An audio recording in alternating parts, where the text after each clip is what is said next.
பிறப்பால் அனைவரும் சமம் எனும் பொருள் கொண்டு பிறப்புக்கும் எல்லாம் உயிருக்கும் என்று முழங்கிக் கொண்டிருக்கும் எங்கள் தலைவர் தளபதி விஜய் அவர்களையும் உட்பட அனைவரையும் அன்போடு வரவேற்று மகிழ்கிறேன். அன்பு, அமைதி, ஏழைகளுக்கு உதவுதல் போன்ற கொள்கைகளை மையப்படுத்தி கொண்டாடுவது சமத்துவ கிறிஸ்மஸ். சமத்துவம் மேலோங்க வேண்டுமென்றால்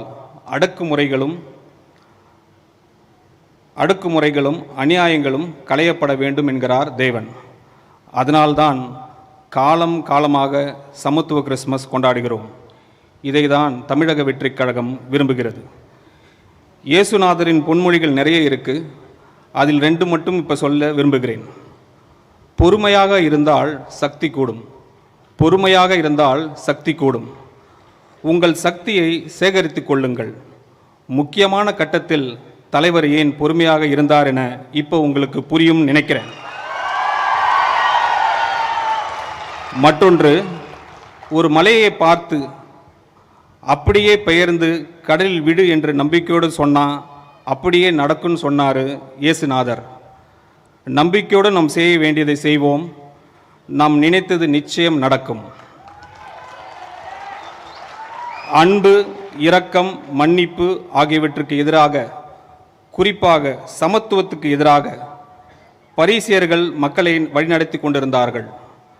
வேறுபாடுகளை கொண்டாடி கொண்டிருந்து மக்களை பிளவுபடுத்தி பிழைத்து கொண்டிருந்த மக்கள் விரோத ஆட்சியை நடத்தி கொண்டிருந்த ஏரோதுவுக்கு இயேசுவின் பிறப்பு கலக்கத்தை உண்டாக்கியது. ஆனால் நமக்காக ஒரு தேவன் பிறந்திருக்கிறார். விடிவெள்ளியாக தங்கள் வாழ்க்கையை உயர்த்துகிற மீட்பர் வந்திருக்கிறார் என்று ஏழைகள், எளியோர்கள், இடையர்கள் ஆகியோர் மகிழ்ந்தார்கள். அதே போன்றுதான் இனிவரும் காலங்களில் எல்லோரும் மகிழ்வார்கள். சாதி, மத, பொருளாதார பாகுபாடு இல்லாத சமூகத்தை வழிநடத்த எங்கள் தலைவர் தயாராக இருக்கிறார்.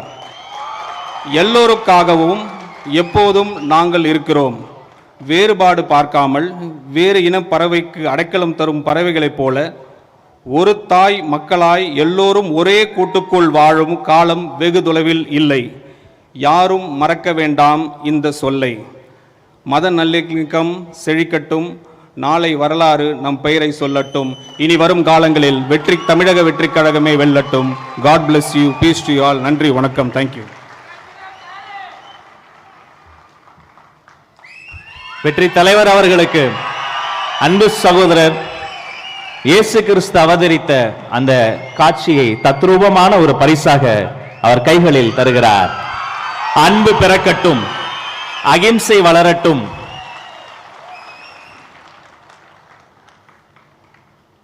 Thank you so much sir. அவரை தொடர்ந்து சிறப்பு விருந்தினர்களினுடைய சிறப்புரை. முதலில் நம்முடைய doctor most reverend George Anthony Samy, Madras Mylapore டயசிஸினுடைய representative